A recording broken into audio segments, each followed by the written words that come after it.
Okay, so this is the second half of the problem solving session. In case we are going to discuss some basic work done problems. Okay, तो यार इस वाले question में देख लो कि एक 4m का ब्लॉक है और एक 10m का ब्लॉक है, दोनों को एक स्ट्रिंग से मैंने जोड़ रखा है and this is suppose to be an ideal string and ideal पुली.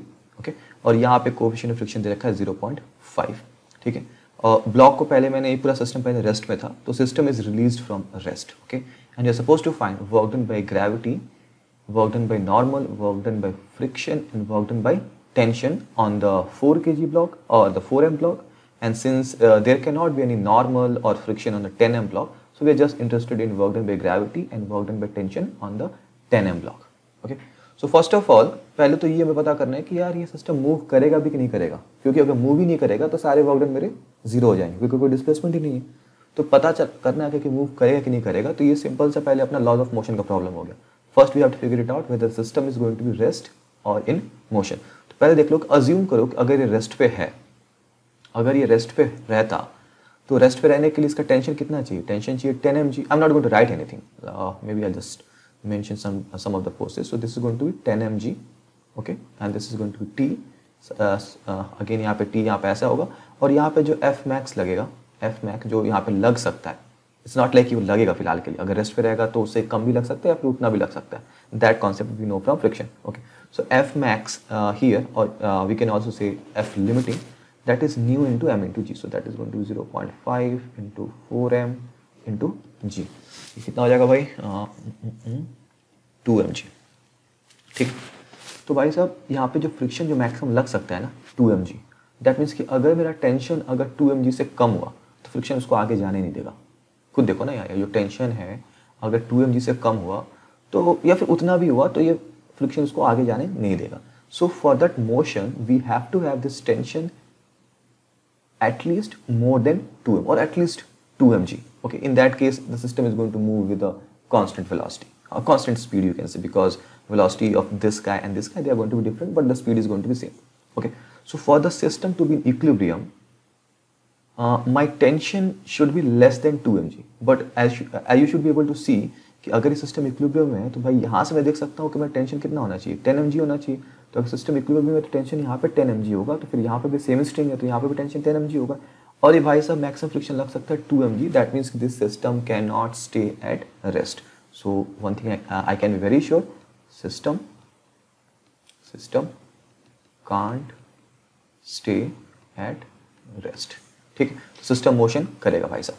अब मोशन करेगा तो मेरे को क्या चाहिए? एक्सेलरेशन भी चाहिए. तो पूछा है क्या कि सारे मेरे को वर्क निकालने in first t0 seconds and assume कि 4m डज नॉट हिट पुली. अब ऐसा नहीं है कि किसी ने बोल दिया कि सर यार ये 4m जाके ये पुली को हिट कर दिया तब वर्क डन कैसे निकालेगा? फालतू का क्वेश्चन नहीं. ठीक है, ऑब्वियसली दिया होगा यहाँ पे 4m is not hitting the pulley, तो ज़्यादा दिमाग लगाना मत इसमें फालतू का. ठीक है, तो system can not stay at rest. What is the acceleration of system? Because to calculate the work done I need the displacement in t0 second and to find the displacement I need the acceleration. Then only I can use s is equal to ut plus half at square वाला formula. ठीक है, so system is starting from rest. So for every for each body u is going to be 0.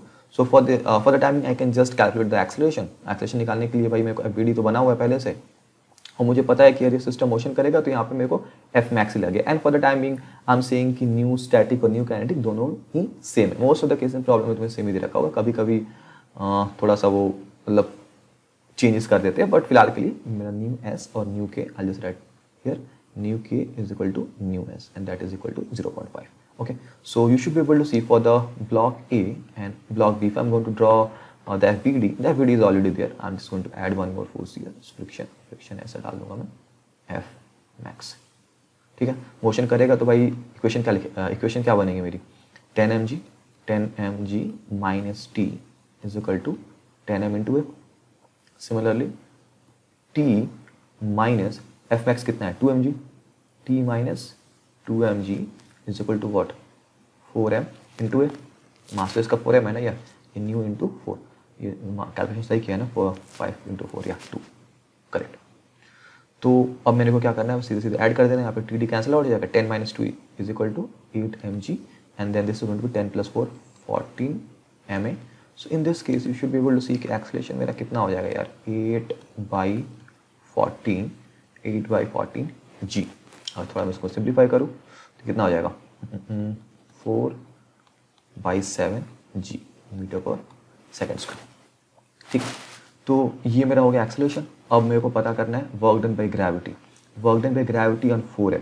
ध्यान रहे यार कि 4m पे जो gravity लगेगा नीचे की तरफ लगेगा 4mg, और इस पे जो नॉर्मल लगेगा मेरा ऊपर की तरफ लगेगा। तो work done by gravity, since gravity is acting downward and this 4m is going to move horizontally, the angle is going to be 90।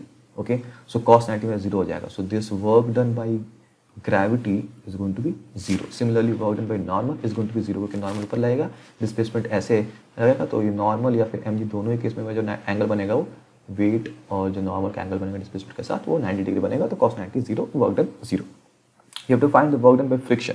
Friction is a constant force. ठीक है, friction is a constant force. So first of all let's calculate the distance traveled by the body in t naught second. So distance traveled by this body is going to be same as the distance traveled by this body, and that distance we can easily calculate s in I can write s in t naught second. S is going to be ut plus half at square. Ut is 0 because u is 0.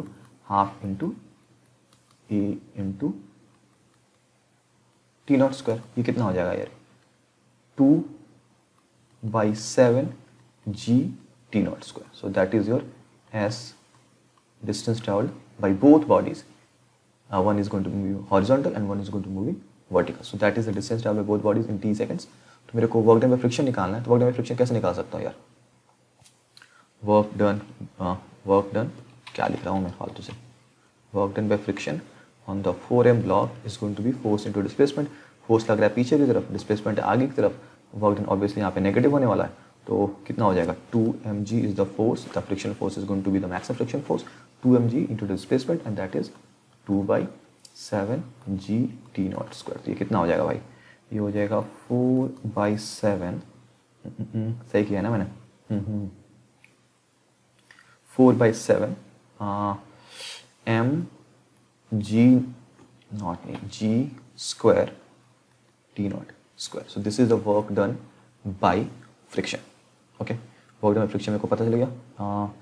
तो ये work done by friction, लेकिन फिलहाल से ध्यान रहे कि यह negative है। फोर्स पीछे की तरफ है, डिस्प्लेसमेंट आगे की तरफ है, तो this is suppose to be a negative work done. Okay, and in joules. Similarly work done by tension कितना होगा?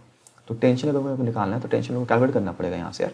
टेंशन में किसी भी इक्वेशन में पुट कर दूँ यहाँ पे, तो अगर मेरे को टेंशन निकालना, सपोज मैं इसी इक्वेशन से निकालना चाहूँ टेंशन, तो tension is going to be 4ma plus 2mg। So 2mg plus 4ma। A कितना है? ए है तुम्हारा 4/7 g मीटर पर सेकेंड स्क्वायर। तो उसमें 4 से मल्टीप्लाई करोगे कितना हो जाएगा?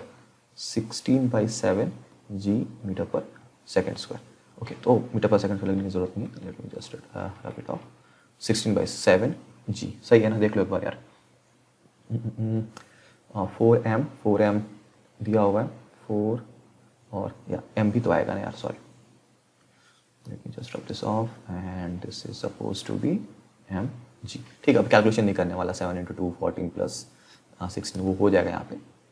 14 प्लस 16 कितना होता है? 30/7 mg। So this is the tension value. Okay, let me just check the calculation again. So tension is going to be 2mg plus 4m into a, and a is supposed to be 4/7 into g. So 4m into 4/7 g, that is going to be 16 mg/7, correct? 7 into 2 14, 14 plus 16, that is going to be 30, 30/7 mg, correct? So tension is इतना होगा तुम्हारा। तो work done by tension on 4m block, again tension आगे लग रहा है और displacement आगे तरफ है, तो this is going to be positive number. So क्या करना है? बस 30/7, this is a constant force, into displacement. Displacement कितना था भाई? 2/7 g t naught square। तो ये मेरा वर्क डन बाय टेंशन आ जाएगा। ठीक है, फालतू सा क्वेश्चन है, ये भी हो गया। Work done by gravity on the 10m block. Work done by gravity सीधे सीधे क्या हो गया? 10m ब्लॉक पे ग्रेविटी कितना लग रहा है? 10mg, और इस ब्लॉक का डिस्प्लेसमेंट कितना है? 2/7। ये 2/7 g t naught square। So this is the work done by gravity on this 10m block. Similarly work done by tension on this 10m block। Tension तो भाई दोनों के लिए सेम है, डिस्प्लेसमेंट दोनों के लिए सेम है, लेकिन ध्यान रहे कि इस पे टेंशन ऊपर की तरफ लग रहा है और इसका डिस्प्लेसमेंट नीचे की तरफ है, तो इस पे जो टेंशन का वर्क डन होगा ये नेगेटिव होगा। ठीक है, इस पे जो टेंशन का वर्क डन होगा वो पॉजिटिव होगा। So I am already going to add a negative sign, and tension अभी अपन निकाला था 30/7, सो -30/7 mg, और डिस्प्लेसमेंट भाई साहब इसका कितना है? नीचे की तरफ है 2/7 g t naught square। ठीक है, तो ये मेरा वर्क डन हो गया टेंशन। ध्यान है कि टेंशन जितना इस पे वर्क डन करेगा ना, उतना ही वर्क डन इस पे करेगा। It just going to be the sine is going to be negative.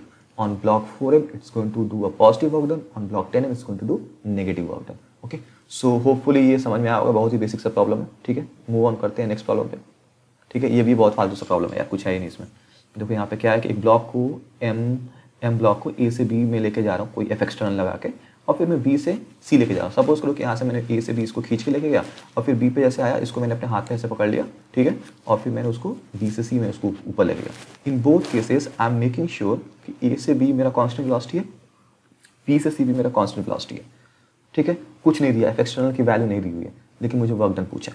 ठीक है, work done by external agent from A to B, work done by external agent from B to C, और बाकी सारे भी work done मेरे को पूछ रखे हैं.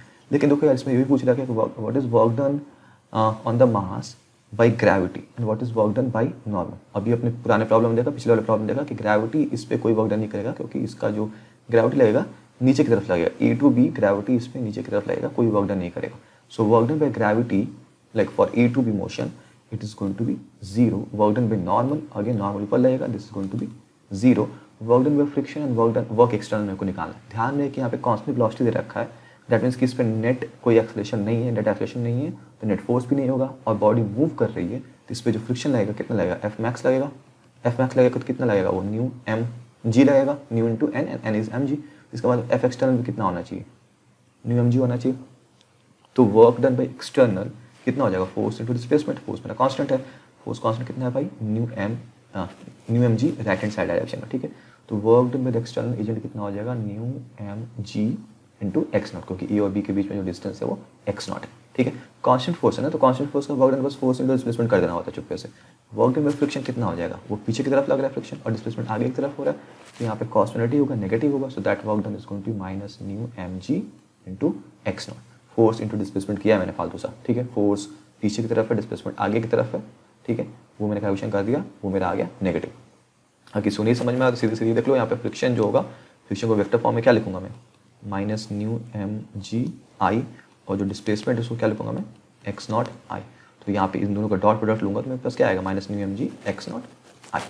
ठीक है, तो ये कैलकुलेशन हो गया, ये कैलकुलेशन हो गया. For B to C there won't be any friction, कोई कॉन्टैक्ट में नहीं है, कोई नॉर्मल भी नहीं होगा. वर्क एक्सटर्नल फिर से पूछा है, ध्यान रहे कि बी से सी भी मेरे को कांस्टेंट वेलोसिटी लेके जाना है. दैट मीन्स कि अगर इसे नीचे की तरफ फोर्स लग रहा है एम जी, इसका मतलब एफ एक्सटर्नल में वो कितना चाहिए था, इस केस में एम जी चाहिए था. तो यहाँ पे मेरे को ए से बी कांस्टेंट वेलोसिटी लाने के लिए मेरे को फोर्स लगाना पड़ा mu M g, but B से सी लेके जाने के लिए मेरे को चाहिए होगा एम जी, क्योंकि अभी मुझे ग्रेविटी को अपोज करना है. यहाँ पे मेरे को फ्रिक्शन को अपोज करना था, यहाँ पे ग्रेविटी को ऑलरेडी नॉर्मल अपोज कर रखा था, तो वहाँ पे कोई मेरे को इशू नहीं हुआ.